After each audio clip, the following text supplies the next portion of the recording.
Taylor Hollander, thanks for taking the time. The Bedford Cup is now behind you, which I'm sure you're pretty happy about. Yes. But your impression, that's a tough, big tournament, and like the first thing you do as head coach for women's tennis. Yeah, I feel like the job actually starts now. The Bedford Cup, 11 teams. It was originally, we didn't have enough, like I said, and then I found out we had one more coming a week before the Bedford, so 11 teams, about 111 players. We had the banquet on Saturday night, which was great. That went well. We did a few different things, but we kept the tradition of recognizing your seniors on the team. And we got a little bit of rain, which we tried to do our best to prepare for it on Thursday by having everyone come earlier, but you can only prepare so much for a whole day of rain. So 4 courts indoors, 11 teams, long Friday, but not as long as if we hadn't moved it up on Thursday, because that rain did come around 4:30. So looking ahead for the next Bedford Cup, what are some things? I'm sure you made like a after-action report, which they call it here at the Air Force, but I'm sure you've made some notes. Oh, yeah. Definitely going to bring in a tournament director so I can actually coach and my assistant can coach. That was really tough to do. You leave the tournament desk for 1 second and you had 10 other little fires to put out. So we'll definitely get that to make it more of a professional event, and hoping that next year we can do something differently with the food.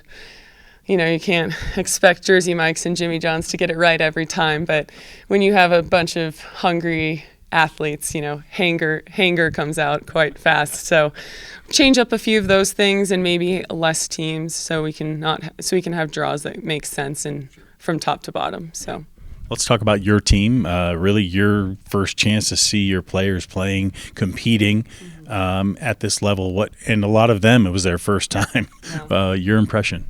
Well, we are a little flat-footed because it's been a bit for most of these young ladies. Most of the freshmen, for sure, have only come in.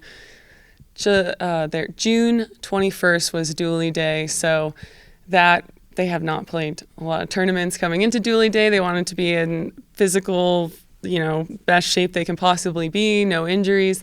So a lot of them have not competed prior to that, and then, of course, a lot of my seniors, I understand their summer sessions are a bit more hectic. So, yeah, we were a little flat-footed just because lack of playing, and it's different when you practice and then go to match play. So lots of things to work on when it comes to putting some pressure on each point.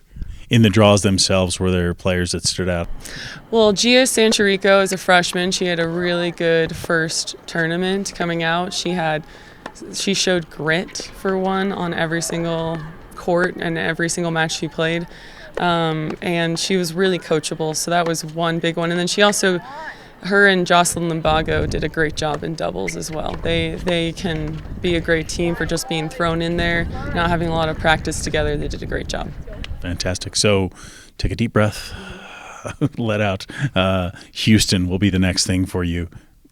Are there things you see each person needs to work on? What do you need to do before you start that competition? Well, definitely our footwork. Like I said, we were flat-footed.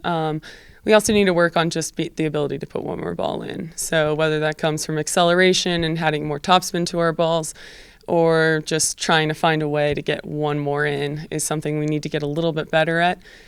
When the players that were doing it on their courts, it helped. It made a big difference. A player might have a setup volley, but if you show that you're going to run every single thing down, they might try to make that a little bit too good and miss it. So we need to work on that bit of match grit. So sounds good.